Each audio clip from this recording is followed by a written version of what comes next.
నమస్తే, నేను ప్రశాంత్.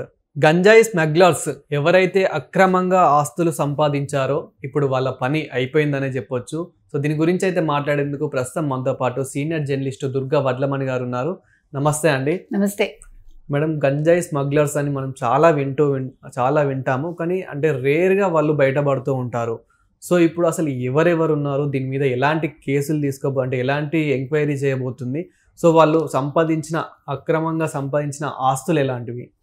అంటే ఇవాళ ఆకే రవికృష్ణ ఆధ్వర్యంలో ఈగల్ సంస్థ ఏదైతే ఉందో వాళ్ళు ఒక అంటే మంచి నిర్ణయమే తీసుకున్నారు.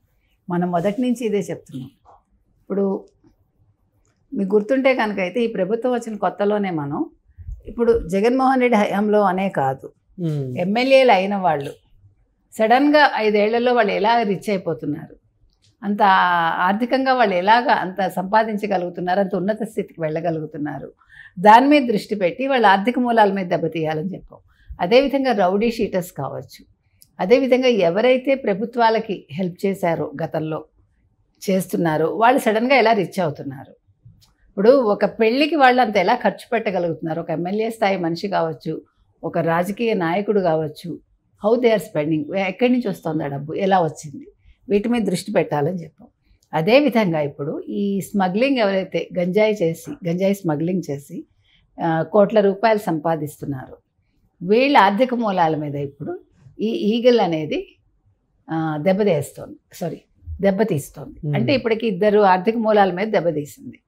అంటే విజయనగరం జిల్లాకు చెందిన వాళ్ళు మీరు గమనిస్తే కనుక అయితే మీకు ఉత్తరాంధ్ర ఎక్కువ, అంటే విజయనగరం అటు సైడ్కి వెళ్తే శ్రీకాకుళం ఇంకా బాగా వెనకబడి ఉన్నాయి ఆ జిల్లాలు. దానివల్ల వాళ్ళు ఇలాంటి ఈజీ మనీకి అలవాటు పడుతున్నారు. సో చదువు లేకపోవటం ఒక పక్క, చదువున్నా సరైన అవకాశాలు లేకపోవటం మరో పక్క, తర్వాత ఇదివరకు ఎక్కువ మీరు కనుక చూసుకుంటే ఉపాధి కూలీల కింద వచ్చేవాళ్ళు, ఈ కన్స్ట్రక్షన్ దాంట్లో ఉండేవాళ్ళు ఎక్కువ శ్రీకాకుళం వాళ్ళు ఉండేవాళ్ళు.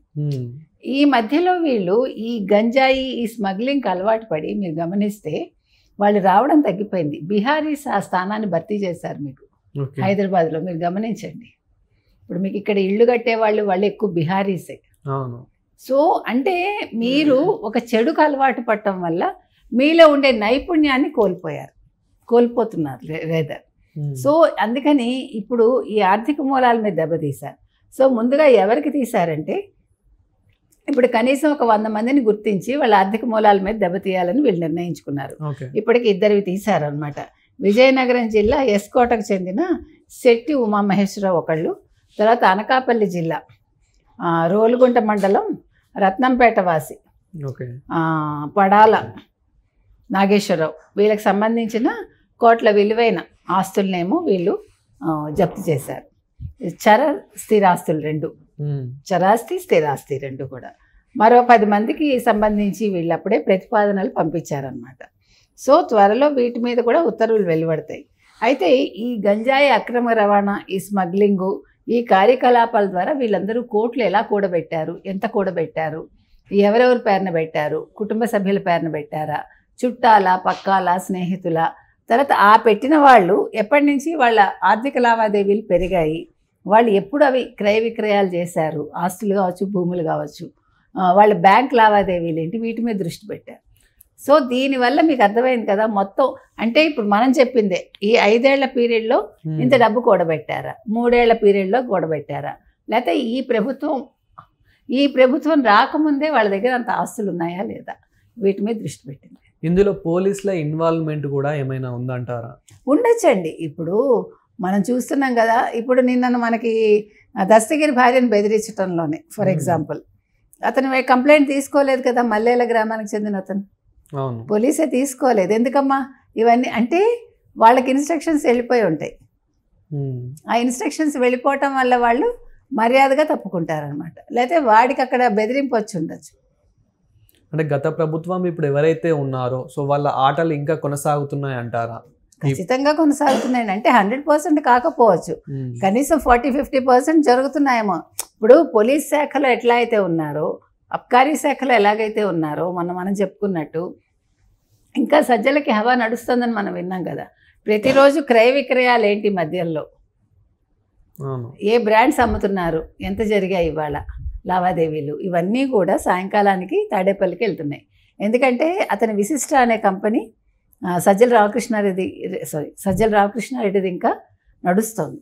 కాబట్టి ఇంకా ప్రభుత్వం చాలా లోతుగా వాళ్ళ దృష్టి పెట్టాలి, లోతుగా పరిశోధన చేయించి ప్రతి ఒక్కళ్ళ మీద చర్యలు తీసుకోవాలండి. ఇవాళ విజయనగరం జిల్లాతోటే ఇది పరిమితం కాకూడదు. ఎందుకంటే ఇప్పుడు హైదరాబాద్లో కూడా చాలా జరిగాయి ఇంతకుముందు, సినిమా వాళ్ళు కావచ్చు, మరొకళ్ళు కావచ్చు. ఇప్పుడు ఎందుకని రేట్స్ తగ్గాయా, లేదు నిజంగా తీసుకోవటం తగ్గిందా గంజాయి? ఇంకా రేవ్ పార్టీ లాంటివి కూడా ఎంకరేజ్ చేస్తారు, అంటే రేవ్ పార్టీ లాంటివి కూడా వస్తూ ఉన్నాయి. ఇంతకుముందే ఉన్నాయి, అది ప్రతి చోట ఉన్నాయి. కాకపోతే తగ్గుతాయా అంటే పెరుగుతున్నాయి. అయితే పెరిగింది ఎందుకు, అది ఎవరు కూడా బయట పెట్టట్లేదు, ఎవరు కూడా రిపోర్ట్ చేయట్లేదు అనేది ఒకటి దృష్టి పెట్టాలండి. ఏదేమైనా చిన్న అంశాలు కాదు కదా, జీవితాలతో ఆడుకోవటం. మీకు అసలు గంజాయి అనేదాన్ని తోపుడు బండి మీద కూరగాయలు అమ్మిన ప్రభుత్వం ఏదైనా ఉంది అంటే అది వైసీపీ ప్రభుత్వమే. అసలు ఇదంతా ఎక్కడి నుండి సప్లై అవుతుంది అంటారు? అక్కడే వాళ్ళు ఇళ్లలో పండించేస్తారు కదా. ఇక అదే చెప్తున్నాను, వాళ్ళు వృత్తులు మానేసి వాళ్ళు ఈ గంజాయి పెంచడం అనే ఒక ప్రవృత్తికి అలవాటు పడి దాని ద్వారా కోట్లు సంపాదించాలి, తొందరగా మనం కోటీశ్వర్లు అయిపోవాలి అనే ఒక అంటే దురాశతోటి ఈ రకంగా వాళ్ళు చేయటం జరుగుతుంది. కాబట్టి పోలీసులు దీని మీద ఈగలు ఏదైతే ఉందో రవికృష్ణ గారు చాలా తీవ్రంగా దృష్టి పెట్టి ప్రతి ఒక్కళ్ళ మీద చర్యలు తీసుకోవాలని మనం కోరుతున్నాం. అదేవిధంగా మేడం, అంటే ఓన్లీ గంజాయి మీదనైనా ఇంకా అంటే ఇలాంటి అక్రమాలు అంటే భూ కబ్జాలు అని చెప్పేసి ఇలాంటివి కూడా దృష్టి పెట్టనున్నారా?